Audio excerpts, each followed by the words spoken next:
Chapter 36. Within a few days after this meeting, the newspapers announced to the world that the lady of Thomas Palmer, Esquire, was safely delivered of a son and heir. A very interesting and satisfactory paragraph, at least to all those intimate connections who knew it before. This event, highly important to Mrs. Jennings' happiness, produced a temporary alteration in the disposal of her time and influenced, in a like degree, the engagements of her young friends. For as she wished to be as much as possible with Charlotte, she went thither every morning as soon as she was dressed, and did not return till late in the evening. And the Miss Dashwoods, at the particular request of the Middletons, spent the whole of every day in Conduit Street. For their own comfort, they would much rather have remained, at least all the morning, in Mrs. Jennings' house, but it was not a thing to be urged against the wishes of everybody. Their hours were therefore made over to Lady Middleton and the two Miss Steeles, by whom their company, in fact, was as little valued as it was professedly sought.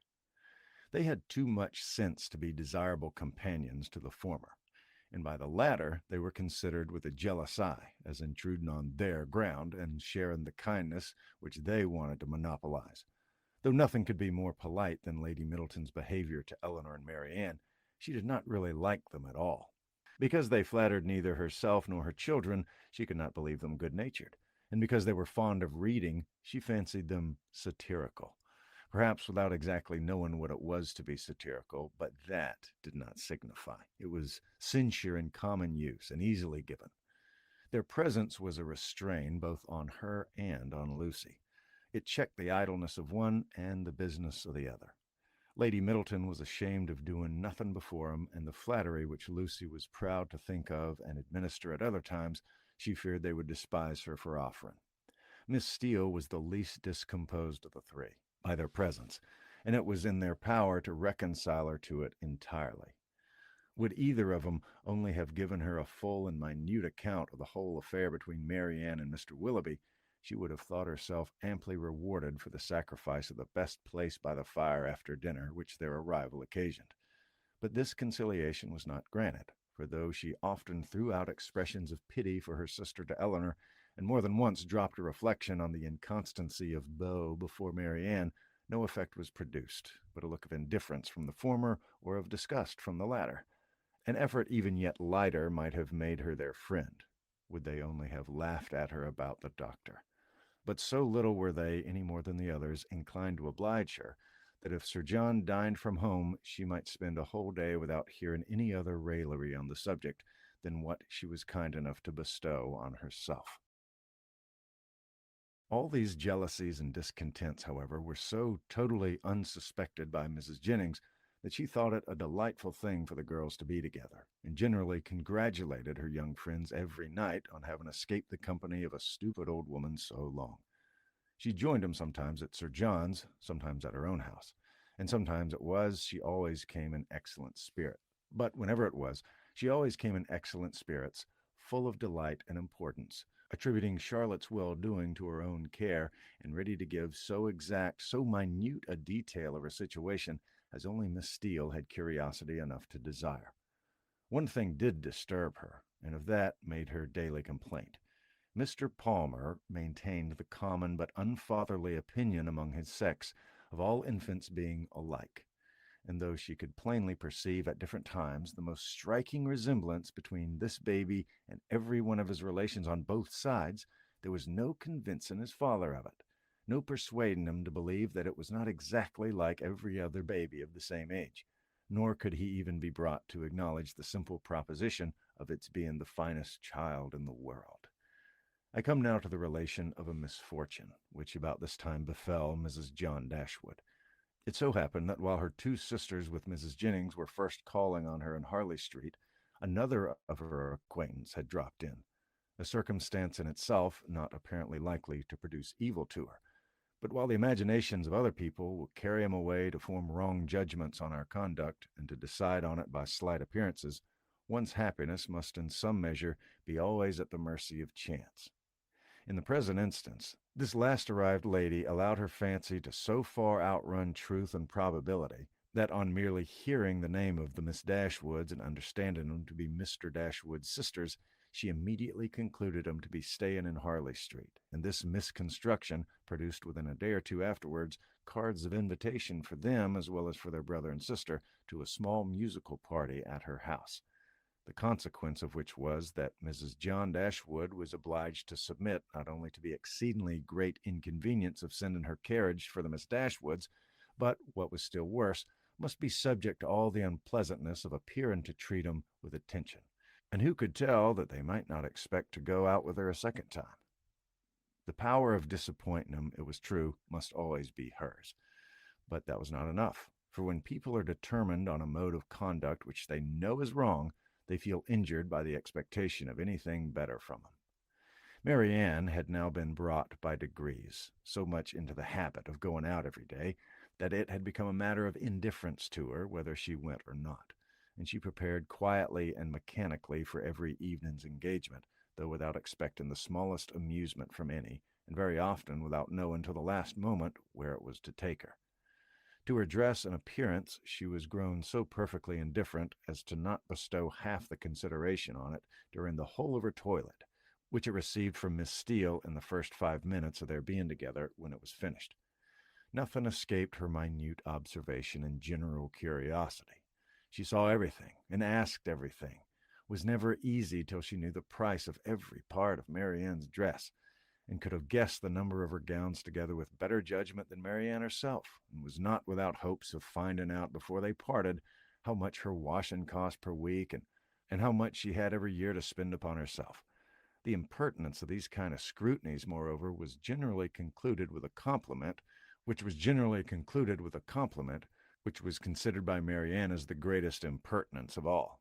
For after undergoing an examination into the value and make of her gown, the color of her shoes, and the arrangement of her hair, she was almost sure of being told that, upon her word, she looked vastly smart, and she dared say she would make a great many conquests.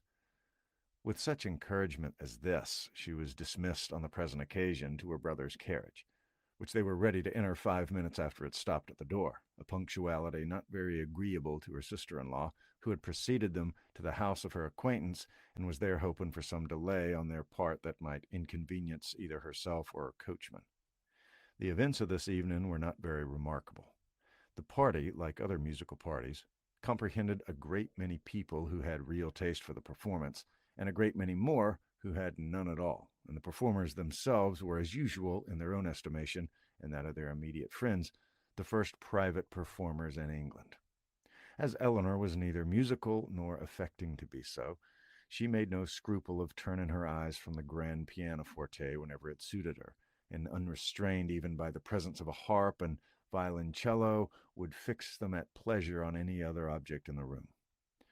In one of these excursive glances, she perceived among a group of young men the very he who had given them a lecture on toothpick cases at Gray's. She perceived him soon afterwards looking at herself and speaking familiarly to her brother, and had just determined to find out his name from the latter when they both came towards her, and Mr. Dashwood introduced him to her as Mr. Robert Ferrars. He addressed her with easy civility, and twisted his head into a bow which assured her, as plainly as words could have done, that he was exactly the coxcomb she had heard him described to be by Lucy. Happy had it been for her if her regard for Edward had depended less on his own merit than on the merit of his nearest relations, for then his brother's bow must have given the finishing stroke of what the ill humor of his mother and sister would have begun. But while she wondered at the difference of the two young men, she did not find that the emptiness of conceit of the one put her all out of charity with the modesty and worth of the other. Why they were different, Robert exclaimed to her himself in the course of a quarter of an hour's conversation, for talking of his brother and lamenting the extreme gaucherie which he really believed kept him from mixing in proper society, he candidly and generously attributed it much less to any natural deficiency than to the misfortune of a private education, while he himself, though probably without any material superiority by nature, merely from the advantage of a public school, was as well fitted to mix in the world as any other man. Upon my soul, he added, I believe it's nothing more, and so often I shall tell my mother when she's grieving about it. My dear madam, I always say to her, you must make yourself easy. The evil is now irremediable, and it's been entirely your own doing. Why would you be persuaded by my uncle, Sir Robert, against your judgment to place Edward under private tuition at the most critical time of his life? If you had only sent him to Westminster, as well as myself, instead of sending him to Mr. Pratt's, all this would have been prevented. This is the way in which I considered the matter, and my mother's perfectly convinced of her error. Eleanor would not oppose his opinion, because whatever might be her general estimation of the advantage of a public school, she could not think of Edward's abode in Mr. Pratt's family with any satisfaction. You reside in Devonshire, I think, was his next observation, in a cottage near Dawlish. Eleanor set him right as to its situation, and it seemed rather surprising to him that anybody could live in Devonshire without living near Dawlish. He bestowed his hearty approbation, however, on their species of house. For my own part, said he, I'm excessively fond of a cottage. There's always so much comfort, so much elegance about 'em, and I protest if I had any money to spare, I should buy a little land and build one myself within a short distance of London, where I might drive myself down at any time and collect a few friends about me and be happy. I advise everybody who's going to build a cottage. My friend Lord Courtland came to me the other day on purpose to ask my advice and laid before me 3 different plans of Bonomies. I was to decide on the best of 'em. My dear Courtland, said I, immediately throwing 'em all into the fire, do not adopt either of 'em, but by all means build a cottage. And that, I fancy, will be the end of it. Some people imagine that there can be no accommodations, no space in a cottage, but that's all a mistake. I was last month at my friend Elliot's near Dartford. Lady Elliot wished to give a dance. But how can it be done, said she. My dear Ferris, do tell me how it's to be managed. There's not a room in this cottage that'll hold 10 couple, and where can the supper be? I immediately saw that there could be no difficulty in it, so I said, my dear Lady Elliot, do not be uneasy. The dining parlor will admit 18 couples with ease. Card tables might be placed in the drawing room. The library may be open for tea and other refreshments, and let the supper be set out in a saloon. Lady Elliot was delighted with the thought. We measured the dining room and found it would hold exactly 18 couples, and the affair was arranged precisely after my plan. So that, in fact, you see, if people do but know how to set it, every comfort may be as well enjoyed in a cottage as in the most spacious dwelling. Eleanor agreed to it all, for she could not think he deserved the compliment of rational opposition. As John Dashwood had no more pleasure in music than his eldest sister, his mind was equally at liberty to fix on anything else, and a thought struck him during the evening, which he communicated to his wife for her approbation when they got home. The consideration of Mrs. Dennison's mistake in supposing his sister's their guest had suggested the propriety of their being really invited to become such, while Mrs. Jennings' engagements kept her from home. The expense could be nothing, the inconvenience not more, and it was altogether an attention which the delicacy of his conscience pointed out to be requisite to its complete enfranchisement from his promise to his father. Fanny was startled at the proposal. I do not see how it can be done, she said. Without affronting Lady Middleton, they spend every day with her. Otherwise, I should be exceedingly glad to do it. You know I'm always ready to pay him any attention in my power, as my taking him out this evening shows, but they are Lady Middleton's visitors. How can I ask them away from her? Her husband, but with great humility, did not see the force of her objection. They had already spent a week in this manner in Conduit Street, and Lady Middleton could not be displeased at their giving the same number of days to such near relations. Fanny paused a moment, and then with fresh vigor said, My love, I would ask them with all my heart if it was in my power, but I had just settled then myself to ask the Miss Steeles to spend a few days with us. They're very well behaved, good kind of girls, and I think the attention is due 'em, as their uncle did so very well by Edward. We can ask your sisters some other year, you know, but the Miss Steeles may not be in town any more. I'm sure you'll like 'em. Indeed, you do like 'em, you know, very much already, and so does my mother, and they're such favorites with Harry. Mr. Dashwood was convinced. He saw the necessity of inviting the Miss Steeles immediately, and his conscience was pacified by the resolution of inviting his sisters another year at the same time. However, slyly suspecting that another year would make the invitation needless by bringing Eleanor to town as Colonel Brandon's wife, and Mary Ann as their visitor.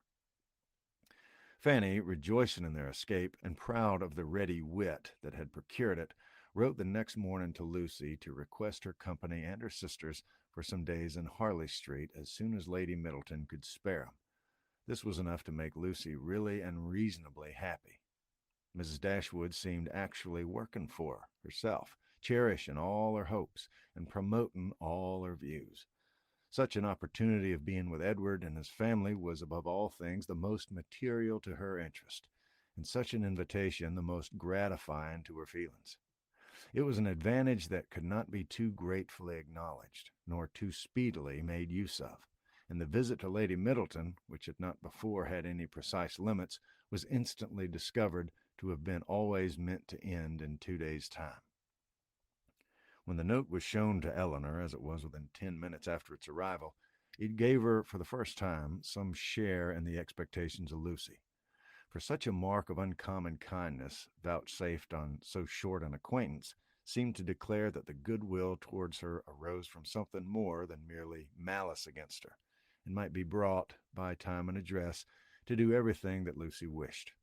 Her flattery had already subdued the pride of Lady Middleton, and made an entry into the close heart of Mrs. John Dashwood, and these were effects that laid open the probability of greater. The Miss Steeles removed to Harley Street, and all that reached Eleanor of their influence there strengthened her expectation of the event. Sir John, who called on 'em more than once, brought home such accounts of the favor they were in as must be universally striking. Mrs. Dashwood had never been so much pleased with any young women in her life as she was with them, had given each of them a needle-book made by some immigrant, called Lucy by her Christian name, and didn't know whether she'd ever be able to part with them.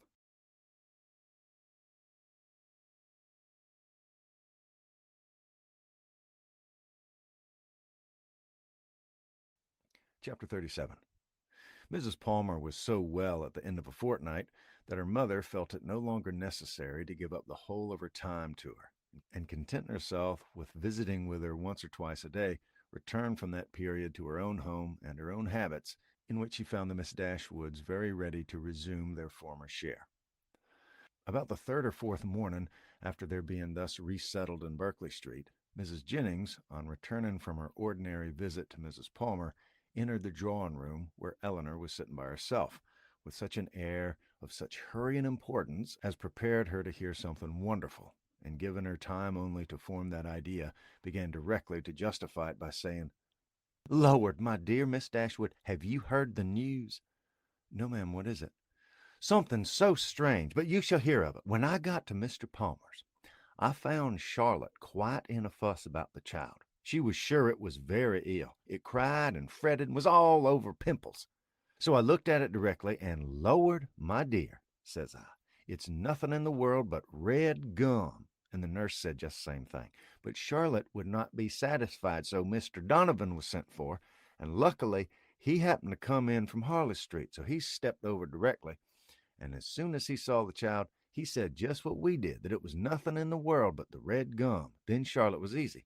And so just as she was going away again, it came into my head. I'm sure I do not know how I happened to think of it, but it came into my head to ask him if there was any news.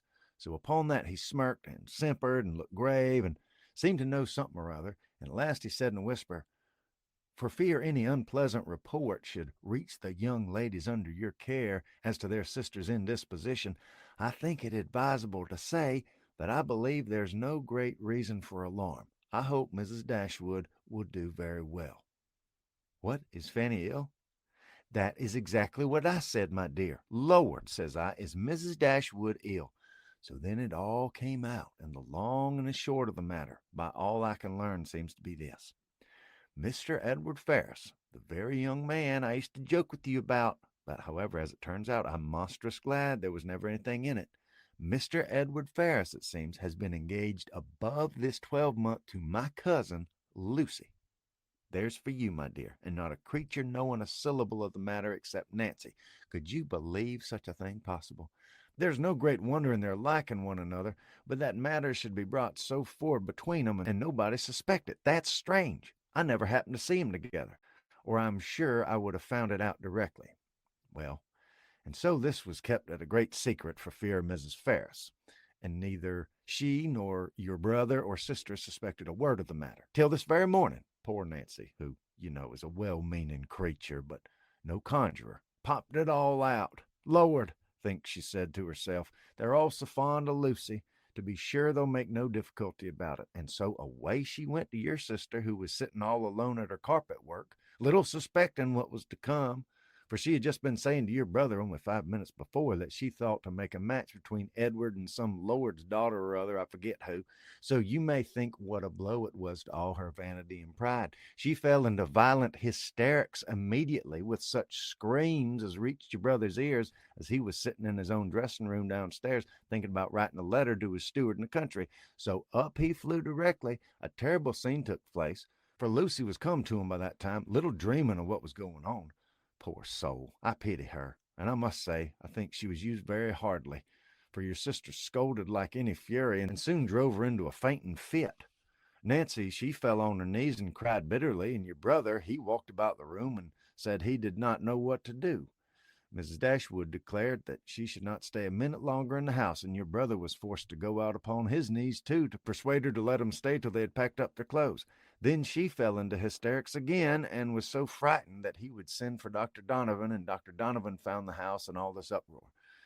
The carriage was at the door ready to take my poor cousins away, and they were just stepping in as he came off. Poor Lucy in such a condition, he says, she could hardly walk. And Nancy, well, she was almost as bad. I declare I have no patience with your sister, and I hope with all my heart it will be a match in spite of her. Lord, what a taking poor Mr. Edwards will be in when he hears of it, to have his love used so scornfully. For they say he's monstrous fond of her as well as he may. I should not wonder if he was to be in the greatest passion. And Mr. Donovan thinks just the same. He and I had a great deal of talk about it, and best of all is he's gone back again to Harley Street that he may be within call when Mrs. Ferris is told of it, for she was sent for as soon as ever my cousins left the house, for your sister was sure she would be in hysterics too, and so she may, for what I care. I have no pity for either of them.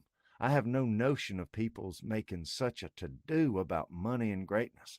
There's no reason on earth why Mr. Edward and Lucy should not marry, for I'm sure Mrs. Ferris may afford to do very well by her son, and though Lucy has next to nothing herself, she knows better than anybody how to make the most of everything.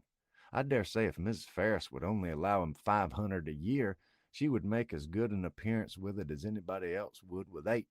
Lord, how snug they might live in such a little cottage as yours, or a little bigger with 2 maids and 2 men, and I believe I could help him find a housemaid, for my Betty has a sister out of place, and I'd fit him exactly. Here Mrs. Jennings ceased, and as Eleanor had time enough to collect her thoughts, she was able to give such an answer and make such observations as the subject might naturally be supposed to produce. Happy to find that she was not suspected of any extraordinary interest in it, that Mrs. Jennings, as she had of late hoped might be the case, had ceased to imagine her at all attached to Edward, and happy above all the rest in the absence of Marianne, she felt very able to speak of the affair without embarrassment, and to give her judgment, as she believed, with impartiality on the conduct of everyone concerned in it. She could hardly determine what her own expectation of its event really was, though she earnestly tried to drive away the notion of its being possible to end otherwise at last than in the marriage of Edward and Lucy. What Mrs. Ferris would say and do, though there could not be a doubt of its nature, she was anxious to hear, and still more anxious to know how Edward would conduct himself. For him she felt much compassion, for Lucy very little, and it cost her some pains to procure that little, for the rest of the party none at all. As Mrs. Jennings would talk on no other subject, Eleanor soon saw the necessity of preparing Marianne for its discussion. No time was to be lost in undeceiving her, making her acquainted with the real truth, and in endeavoring to bring her to hear it talked of by others, without betraying that she felt any uneasiness for her sister or any resentment against Edward. Eleanor's office was a painful one. She was going to remove what she really believed to be her sister's chief consolation, to give such particulars of Edward as she feared would ruin him forever in her good opinion, and to make Marianne, by a resemblance in their situations, which to her fancy would seem strong, feel all her own disappointment over again, But unwelcome as such a task may be, it was necessary to be done, and Eleanor therefore hastened to perform it. She was very far from wishing to dwell on her own feelings, or to represent herself as suffering much, any otherwise than as the self-command she had practiced since her first knowledge of Edward's engagement might suggest a hint of what was practicable to Marianne. Her narration was clear and simple, and though it could not be given without emotion, it was not accompanied by violent agitation nor impetuous grief. That belonged rather to the hearer, for Marianne listened with horror and cried excessively. Eleanor was to be the comforter of others in her own distresses, no less than in theirs. And all the comfort that could be given by assurances of her own composure of mind, and a very earnest vindication of Edward from every charge but of imprudence, was readily offered. But Marianne, for some time, would give credit to neither. Edward seemed a second Willoughby, and acknowledging, as Eleanor did, that she had loved him most sincerely, could she feel less than herself. As for Lucy Steele, she considered her so totally unamiable, so absolutely incapable of attaching a sensible man, that she could not be persuaded at first to believe, and afterwards to pardon, any former affection of Edward for her.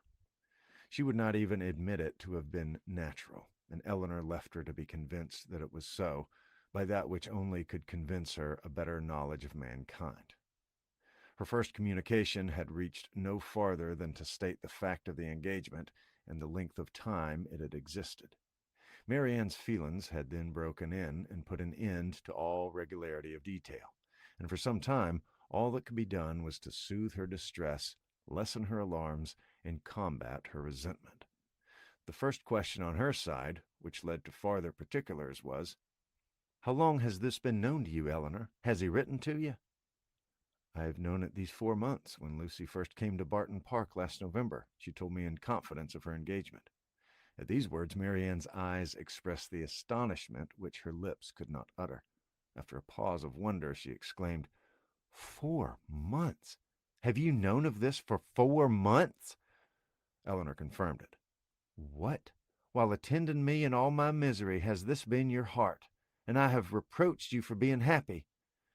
It was not fit that you should know then how much I was in the reverse." "4 months!" cried Marianne again, "so calm, so cheerful. Have you been supported?" "By feeling that I was doing my duty. My promise to Lucy obliged me to be secret. I owed it to her, therefore, to avoid giving any hint of the truth, and I owed it to my family and friends not to create in them a solicitude about me which could not be in my power to satisfy." Marianne seemed much struck. "I have very often wished to undeceive yourself and my mother," added Eleanor, "and once or twice I have attempted it, but without betraying my trust, I never could have convinced you." 4 months, and yet you loved him." "Yes, but I did not only love him, and while the comfort of others was dear to me, I was glad to spare them from knowing how much I felt. Now I can think and speak of it with little emotion. I would not have you suffer on my account, for I assure you I no longer suffer materially myself. I have many things to support me. I am not conscious of having provoked the disappointment by any imprudence of my own. I have borne it as much as possible without spreading it farther. I acquit Edward of essential misconduct. I wish him very happy, and am so sure of his always doing his duty that though now he may harbor some regret, in the end he must become so. Lucy does not want sense, and that's the foundation on which every good thing may be built. And after all, Marianne, after all that is bewitching in the idea of a single and constant attachment, and all that can be said of one's happiness dependent entirely on any particular person, it is not meant, it is not fit, it is not possible that it should be so. Edward will marry Lucy. He will marry a woman superior in person and understanding to half her sex, and time and habit will teach him to forget that he ever thought another superior to her." "If such is your way of thinking," said Marianne, "if the loss of what is most valued is so easily to be made up by something else, your resolution, your self-command are perhaps a little less to be wondered at. They are brought more within my comprehension. I understand you. You do not suppose that I have ever felt much. For 4 months, Marianne, I have had all this hanging on my mind, without being at liberty to speak to a single creature, knowing that it would make you and my mother most unhappy whenever it were explained to you, yet unable to prepare you for it in the least. It was told me, it was in a manner forced on me by the very person herself, whose prior engagement ruined all my prospects, and told me, as I thought, with triumph. This person's suspicions, therefore, I have had to oppose by endeavoring to appear indifferent where I may have been most deeply interested. And it's not been only once. I have had her hopes and exultation to listen to again and again. I have known myself to be divided from Edward forever without hearing one circumstance that could make me less desire the connection. Nothing has proved him unworthy, nor has anything declared him indifferent to me. I have had to contend against the unkindness of his sister and the insolence of his mother, and have suffered the punishment of an attachment without enjoying its advantages. And all this has been going on at a time when, as you well know, it has not been my only unhappiness. If you can think me capable of ever feeling, surely you may suppose that I have suffered now. The composure of mind with which I have brought myself at present to consider the matter, the consolation that I've been willing to admit, have been the effect of constant and painful exertion. They did not spring up of themselves. They did not occur to relieve my spirits at first.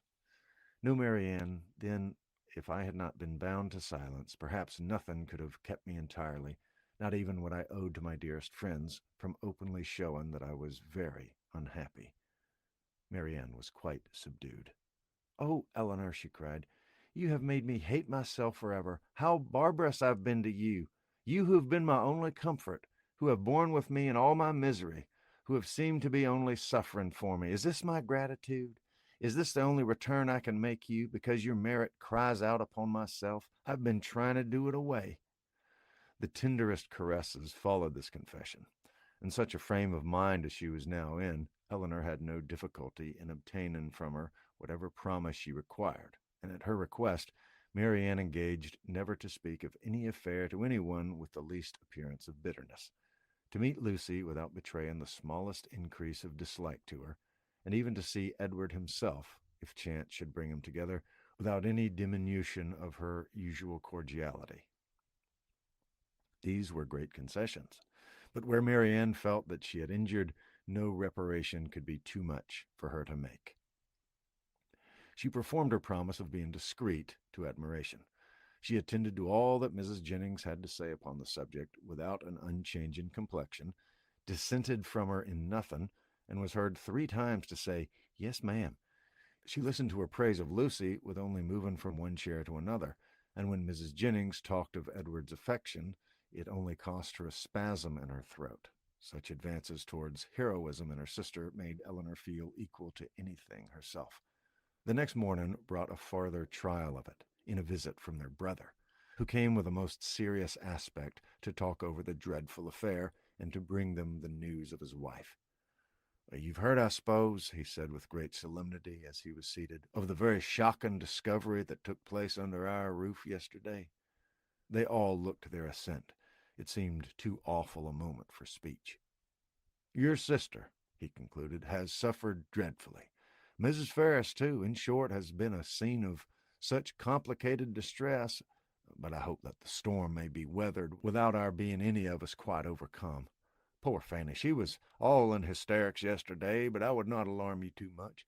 Donovan says there's nothing materially to be apprehended. Her constitution is a good one, and her resolution equal to anything. She has borne it all with the fortitude of an angel. She says she shall never think well of anybody again, and one can't wonder at it after being so deceived.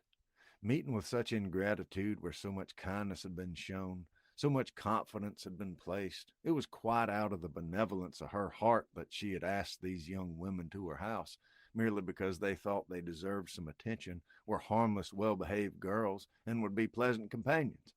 For otherwise we both wished very much to have invited you and Marianne to be with us, while your kind friend there was attending her daughter. And now to be so rewarded, I wish with all my heart," says poor Fanny in her affectionate way, "that we had asked your sisters instead of them." He stopped to be thanked, which being done, he went on. "What poor Mrs. Ferris suffered when first Fanny broke it to her is not to be described. While she, with the truest affection, had been planning a most eligible connection for him, it was to be supposed that he could be all the time secretly engaged to another person. Such a suspicion could never have entered her head. If she suspected any prepossession anywhere, it would not be in that quarter. There, to be sure, said she, I might have thought myself safe. She was quite in agony. We consulted together, however, as to what was to be done, and at last she determined to send for Edward. He came, but I'm sorry to relate what ensued. All that Mrs. Ferris could say to make him put an end to the engagement, assisted too, as you may well suppose, by my arguments and Fanny's entreaties, was of no avail.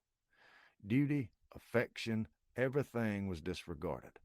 I never thought Edward so stubborn, so unfeeling before. His mother explained to him her liberal designs in case of his marrying Miss Morton, told him she would settle on him the Norfolk estate, which clear a land tax brings in a good $1,000 a year, offered even, when matters grew desperate, to make it $1,200. And in opposition to this, if he still persisted in this low connection, represented to him the certain penury that must attend the match.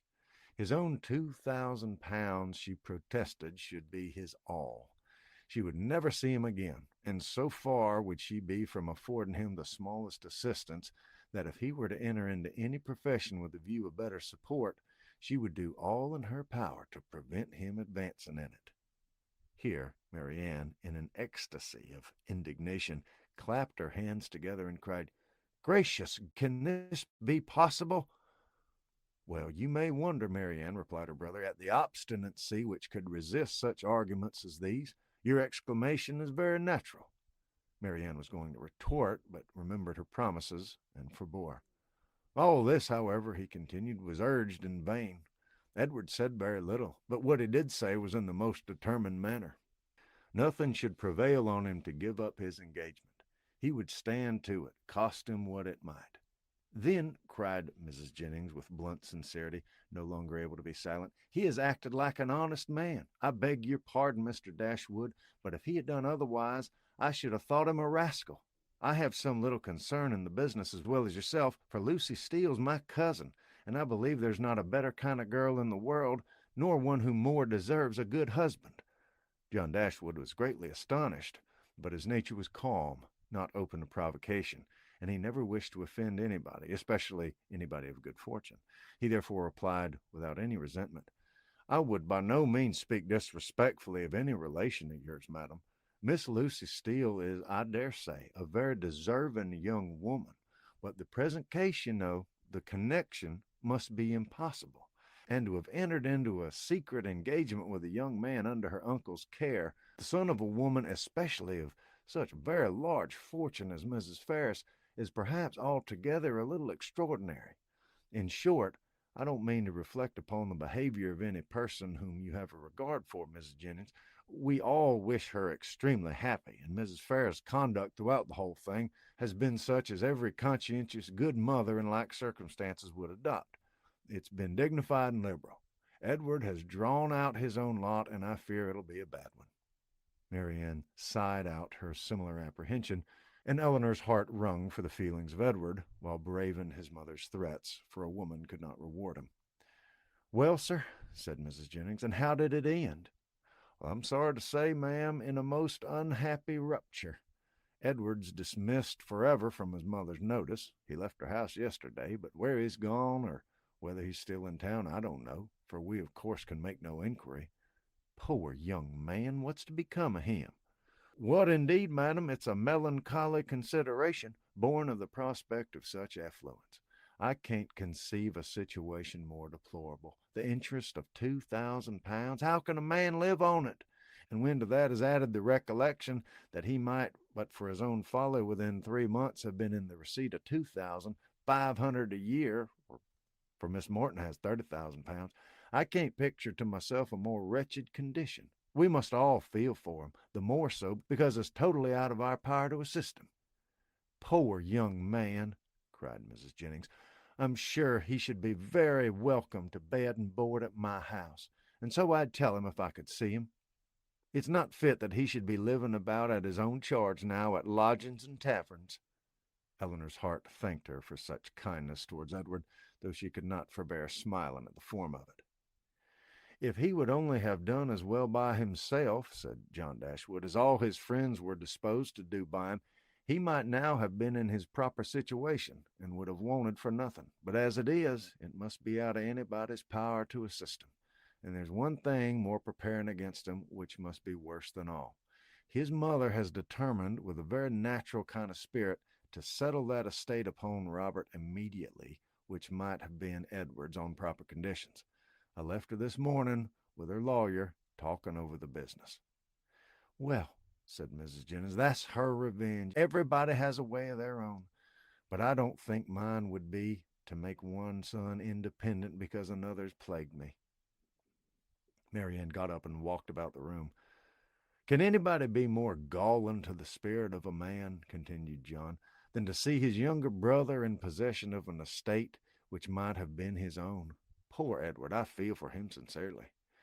A few minutes more spent in the same kind of effusion concluded his visit, and with repeated assurances to his sisters that he really believed that there was no material danger in Fanny's indisposition, and that they need not therefore be very uneasy about it, he went away, leaving the three ladies unanimous in their sentiments on the present occasion, as far at least as it regarded Mrs. Ferris's conduct, the Dashwoods, and Edward's. Marianne's indignation burst forth as soon as he quitted the room, and as her vehemence made reserve impossible for Eleanor and unnecessary in Mrs. Jennings, they all joined in a very spirited critique upon the party.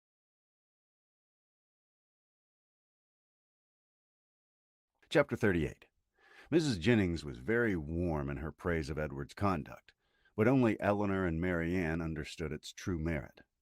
They only knew how little he had to tempt him to be disobedient, and how small was the consolation, beyond the consciousness of doing right, that could remain to him in the loss of friends and fortune. Eleanor gloried in his integrity, and Marianne forgave all his offenses in compassion for his punishment. But though confidence between them was by this public discovery restored to its proper state, it was not a subject on which either of them were fond of dwelling when alone. Eleanor avoided it upon principle, as tending to fix still more upon her thoughts by the too warm, too positive assurances of Marianne that belief of Edward's continued affection for herself, which she rather wished to do away, and Marianne's courage soon failed her in trying to converse upon a topic which always left her more dissatisfied with herself than ever by the comparison it necessarily produced between Eleanor's conduct and her own. She felt all the force of that comparison, but not as her sister had hoped, to urge her to exertion now. She felt it with all the pain of continual self-reproach, regretted most bitterly that she had ever exerted herself before, but it brought only the torture of penitence, without the hope of amendment. Her mind was so much weakened that she still fancied present exertion impossible, and therefore it only dispirited her more. Nothing new was heard by him, for a day or two afterwards, of affairs in Harley Street or Bartlett's buildings. But though so much of the matter was known to him already, that Mrs. Jennings might have had enough to do in spreading that knowledge farther, without seeking after more, she had resolved from the first to pay a visit of comfort and inquiry to her cousins as soon as she could, and nothing but the hindrance of more visitors than usual had prevented her going to 'em within that time. The third day succeeding their knowledge of the particulars was so fine, so beautiful a Sunday, as to draw many to Kensington Gardens, though it was only the second week in March. Mrs. Jennings and Eleanor were of the number, but Marianne, who knew that the Willoughbys were again in town and had a constant dread of meeting them, chose rather to stay at home than venture into so public a place. An intimate acquaintance of Mrs. Jennings joined them soon after they entered the gardens, and Eleanor was not sorry that by her continuing with them and engaging all Mrs. Jennings' conversation, she was herself left to quiet reflection. She saw nothing of the Willoughbys, nothing of Edward, and for some time nothing of anybody who could by any chance, whether grave or gay, be interesting to her. But at last she found herself with some surprise accosted by Miss Steele, who, though looking rather shy, expressed great satisfaction in meeting them, and on receiving encouragement from the particular kindness of Mrs. Jennings, left her own party for a short time to join theirs. Mrs. Jennings immediately whispered to Eleanor, "Get it all out of her, my dear. She will tell you anything you ask. You see, I cannot leave Mrs. Clark." It was lucky, however, for Mrs. Jennings' curiosity and Eleanor's too, that she would tell anything without being asked, for nothing would otherwise have been learnt. "I am so glad to meet you," said Miss Steele, taking her familiarly by the arm, "for I wanted to see you of all things in the world." And then lowering her voice, "I suppose Mrs. Jennings has heard all about it. Is she angry?" "Not at all, I believe, with you." "That's a good thing. And Lady Middleton, is she angry?" "I cannot suppose it possible that she should." "Well, I'm monstrous glad of it. Good gracious, I have had such a time of it. I never saw Lucy in such a rage in my life. She vowed at first she would never trim me up a new bonnet nor do anything else for me again, so long as she lived. But now she's quite come to, and we're as good a friends as ever. Look, she made me this bow to my hat and put the feather in it last night. There now, you're going to laugh at me too, but why should I not wear pink ribbons? I don't care if it's the doctor's favorite color. I'm sure for my part, I should never have known he did like it better than any other color if he had not happened to say so. My cousins have been so plaguing me. I do not know which way to look before 'em." She had wandered away to a subject on which Eleanor had nothing to say, and therefore soon judged it expedient to find her way back again to the first. "Well, but Miss Dashwood," speaking triumphantly, "people may say what they choose about Mr. Ferris's declaring he would not have Lucy, for it's no such thing, I can tell you, and it's quite a shame for such ill-natured reports to be spread abroad. Whatever Lucy might think about it herself, it was no business of other people to set it down for certain." "I never heard anything of the kind hinted at before, I assure you," said Eleanor. "Oh, did not you? But it was said, I know very well, by more than one, for Miss Godby told Miss Sparks, and nobody in their senses could expect Mr. Ferris to give up a woman like Miss Morton with £30,000 to her fortune for Lucy Steele that had nothing at all. And I had it from Miss Sparks myself. And besides that, my cousin Richard said himself that when he came to the point he was afraid Mr. Ferris would be off, and when Edward did not come near us for 3 days, I could not tell what to think myself. And I believe in my heart Lucy gave it all up for lost. And we came away from your brothers Wednesday, and we saw nothing of him, not all Thursday, Friday, and Saturday. And he didn't know what was become of him. Once Lucy thought to write to him, but then her spirits rose against it. However, this morning he just came in as we came home from church, and then it all came out. How he had been sent for Wednesday to Harley Street and been talked to by his mother and all them, and how he had declared before him that he loved nobody but Lucy, and nobody but Lucy would he have, and how he had been so worried by what had passed that as soon as he went away from his mother's house, he had got up on his horse and rode into the country somewhere or other, and how he had stayed at an inn all Thursday and Friday on purpose to get better of it. And after thinking it all over and over again, he said it seemed to him if, now he had no fortune and no nothing at all, it would be quite unkind to keep her on to the engagement, because it must be for her loss, for she had nothing but £2,000 and no hope of anything else. And if he was to go into orders, as he had some thoughts, he could not get nothing but a curacy, and how was he to live upon that? He could not bear to think of her doing no better, and so he begged, if she had the least mind for it, to put an end to the matter directly and leave him shift for himself. I heard him say all this plain as could possibly be, and it was entirely for her sake and upon her account that he said a word about being off and not upon his own. I'll take my oath he never dropped a syllable of being tired of her, or of wishing to marry Miss Morton, or anything like that. But to be sure, Lucy would not give ear to such kind of talking, and so she told him directly, with a great deal about sweet and love and all that. Oh, I, one can't repeat such things. She told him directly she had not the least mind in the world to be off, for she would live with him upon a trifle, and how little soever he might have, she should be very glad to have it at all, or something of the kind. And then he was monstrous happy, and talked on some time about what they should do, and they agreed he should take orders directly, and they should wait to be married till he got a living. And just then I could not hear any more, for my cousin came from below to tell Mrs. Richardson was come in her coach. and would take one of us to Kensington Gardens. So I was forced to go into the room and interrupt him to ask Lucy if she'd like to go. But she did not care to leave Edward, so I just run upstairs and put on a pair of silk stockings and came off with the Richardsons. I do not understand what you mean by interrupting them, said Eleanor. You were all in the same room together, were you not? No, indeed, not us. Miss Dashwood, do you think people make love when anybody else is by?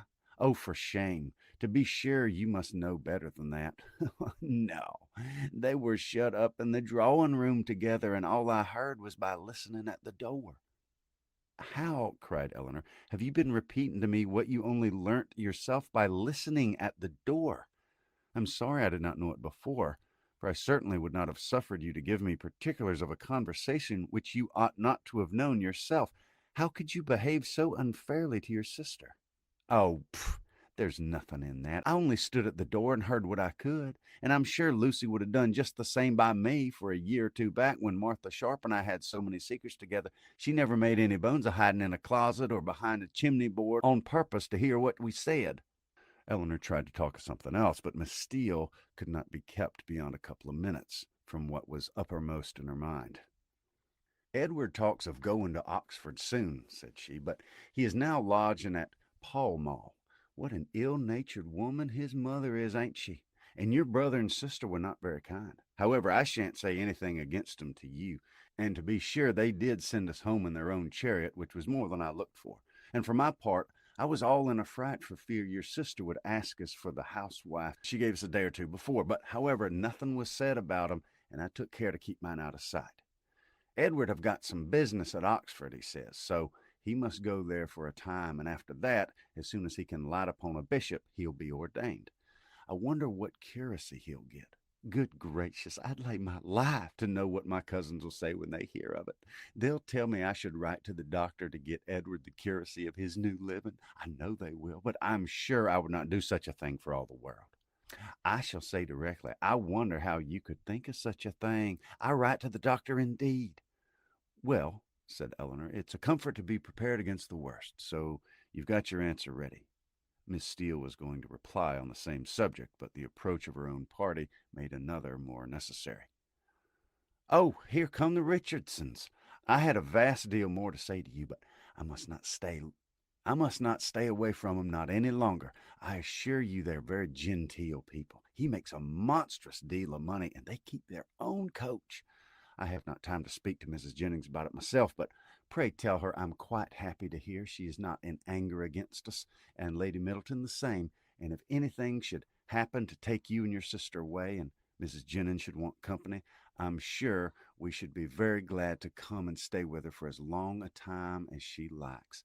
I suppose Lady Middleton won't ask us any more about this. Goodbye. I'm sorry Miss Marianne was not here. Remember me kindly to her. Oh, if you have not your spotted muslin on, I wondered you was not afraid of its being torn. Such was her part and concern. For after this, she had only time to pay her farewell compliments to Mrs. Jennings before her company was claimed by Mrs. Richardson, and Eleanor was left in possession of knowledge which might feed her powers of reflection some time, though she had learnt very little more than what had been already foreseen and foreplanned in her own mind. Edward's marriage with Lucy was as firmly determined on, and of the time of its taking place remained as absolutely certain as she had concluded it would be. Everything depended exactly after her expectation on his getting that preferment, of which at present there seemed not the smallest chance. As soon as they returned to the carriage, Mrs. Jennings was eager for information. But as Eleanor wished to spread as little as possible intelligence that had in the first place been so unfairly obtained, she confined herself to the brief repetition of such simple particulars as she felt assured that Lucy, for the sake of her own consequence, would choose to have known. The continuance of their engagement, and the means that were able to be taken for promoting its end, was all her communication, and this produced from Mrs. Jennings the following natural remark. Wait for his having a living. We all know how that'll end. They wait a 12-month and finding no good comes of it, will settle down on a curacy of £50 a year with the interest of his £2,000 and what little matter Mr. Steele and Mr. Pratt can give her. Then they'll have a child every year, and Lord help 'em, how poor they'll be. I must see what I can give 'em towards finishing their house. 2 maids and 2 men indeed, as I talked of the other day. No, no, they must get a stout girl of all works. Betty's sister would never do for 'em now. The next morning brought Eleanor a letter by the twopenny post from Lucy herself. It was as follows: Bartlett's Building, March. I hope, my dear Miss Dashwood, will excuse the liberty I take of writing to her. But I know your friendship for me will make you pleased to hear such a good account of myself and my dear Edward.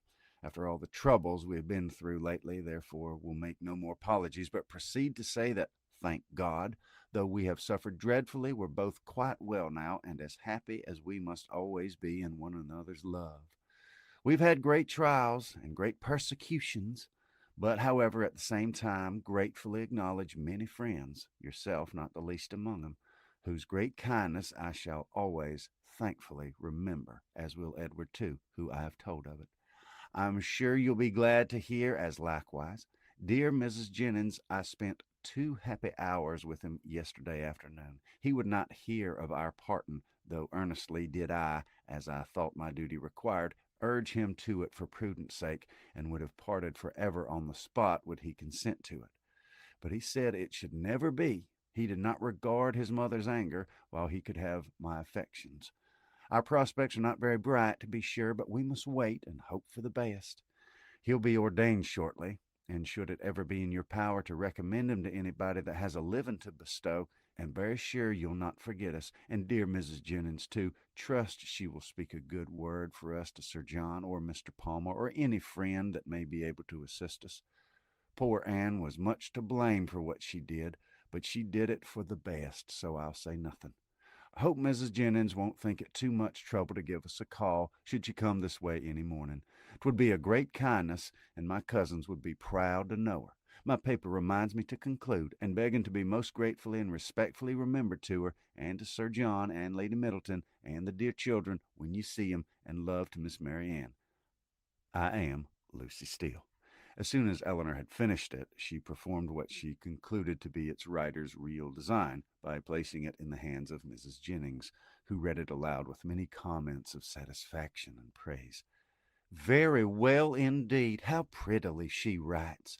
That was quite proper to let him be off if he would. That was just like Lucy, poor soul. I wish I could get him a living with all my heart.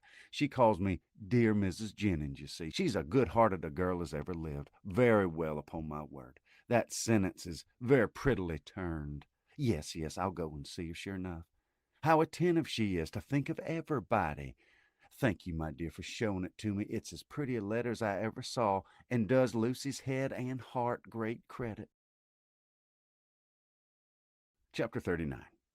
The Miss Dashwoods had now been rather more than 2 months in town, and Mary Ann's impatience to be gone increased every day. She sighed for the air, the liberty, the quiet of the country, and fancied that if any place could give her ease, Barton must do it. Eleanor was hardly less anxious than herself for their removal, and only so much less bent on its being effected immediately, as she was conscious of the difficulties of so long a journey, which Mary Ann could not be brought to acknowledge. She began, however, seriously to turn her thoughts towards its accomplishment, and had already mentioned their wishes to their kind hostess, who resisted them with all the eloquence of her good will, when a plan was suggested, which, though detaining them from home yet a few weeks longer, appeared to Eleanor altogether much more eligible than any other. The Palmers were to remove to Cleveland about the end of March for the Easter holidays, and Mrs. Jennings, with both her friends, received a very warm invitation from Charlotte to go with them. This would not in itself have been sufficient for the delicacy of Miss Dashwood, but it was forced with so much real politeness by Mr. Palmer himself, as joined to the very great amendment of his manners towards them, since her sister had been known to be unhappy, induced her to accept it with pleasure. When she told Mary Ann what she had done, however, her first reply was not very auspicious. "Cleveland!" she cried with great agitation. "No, I cannot go to Cleveland." "You forgot," said Eleanor gently, "that its situation is not, that it's not in the neighborhood of, but it's in Somersetshire. I cannot go into Somersetshire, there where I looked forward to going. No, Eleanor, you cannot expect me to go there." Eleanor would not argue upon the propriety of overcoming such feelings.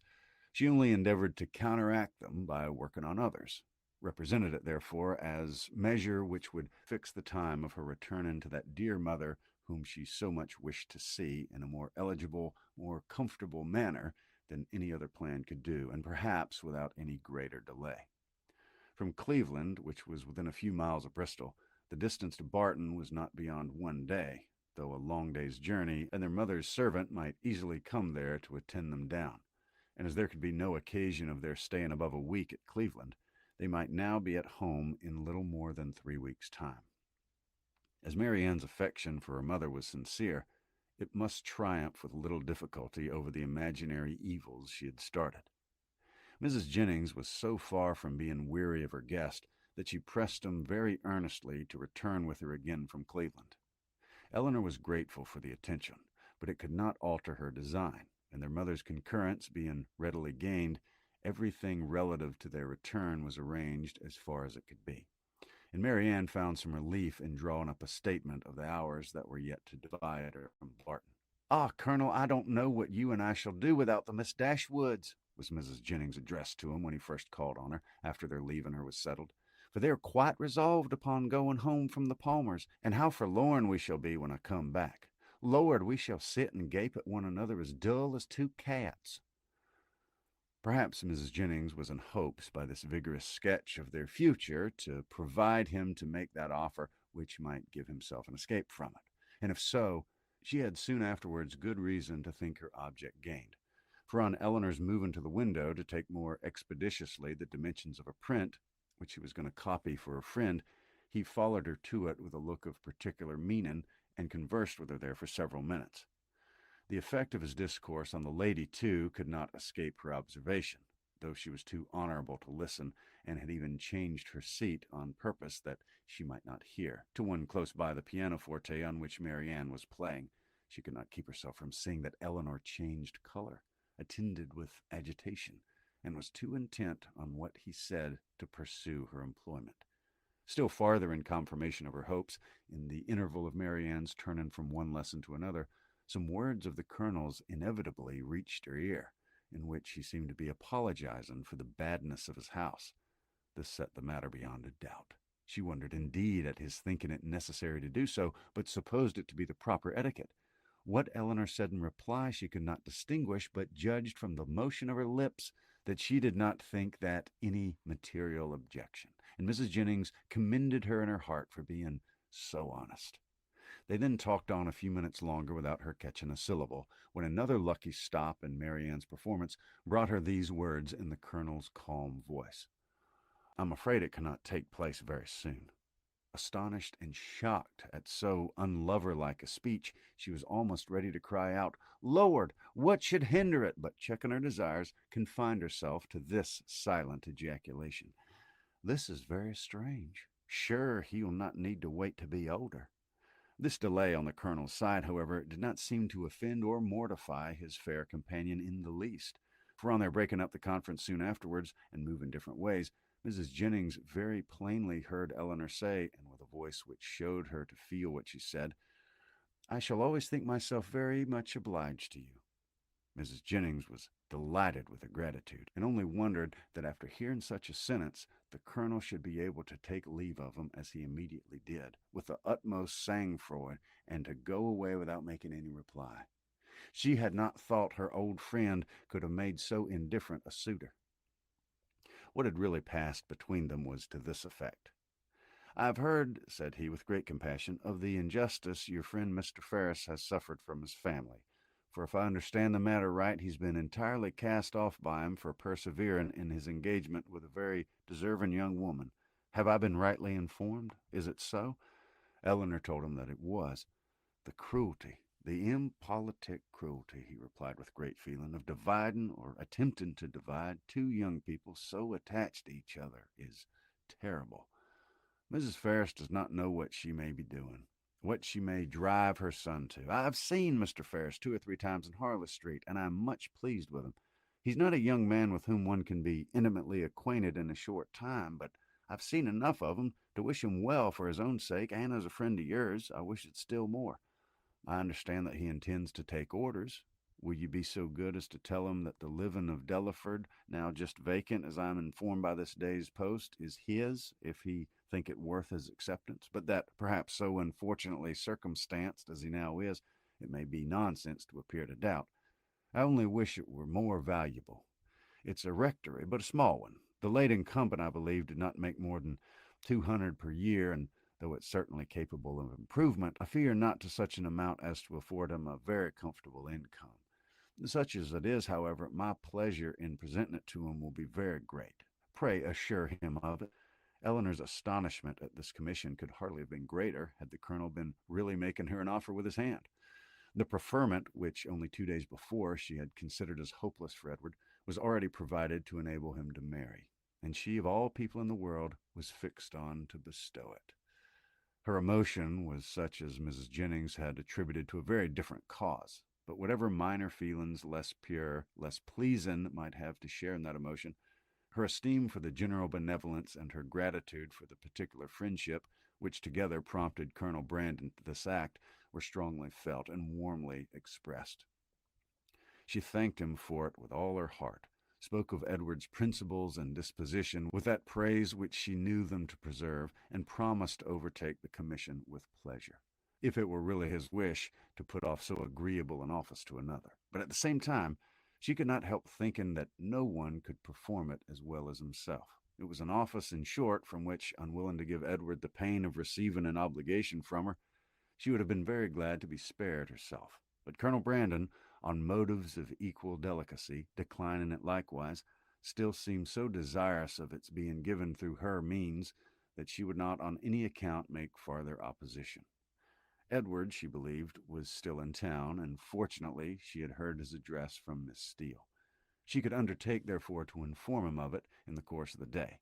After this had been settled, Colonel Brandon began to talk of his own advantage in securing so respectable and agreeable a neighbor, and then it was that he mentioned with regret that the house was small and indifferent, an evil which Eleanor, as Mrs. Jennings had supposed her to do, made very light of, at least as far as regarded its size. The smallness of the house, said she, I cannot imagine any inconvenience for them, for it will be in proportion to their family and income. By which the colonel was surprised to find that she was considering Mr. Ferris's marriage as the certain consequence of the presentation, for he did not suppose it possible that Delaford living could supply such an income as anybody in his style of life would venture to settle on, and he said so.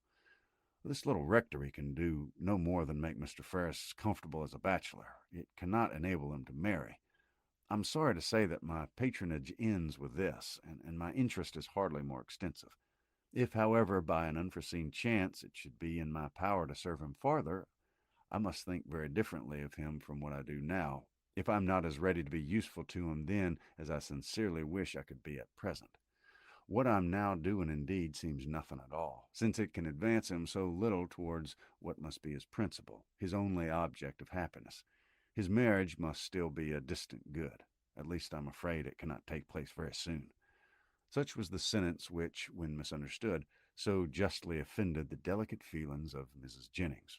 But after this narration of what really passed between Colonel Brandon and Eleanor while they stood at the window, the gratitude expressed by the latter on their parting may perhaps appear in general not less reasonably excited, nor less properly worded, than if it had risen from an offer of marriage.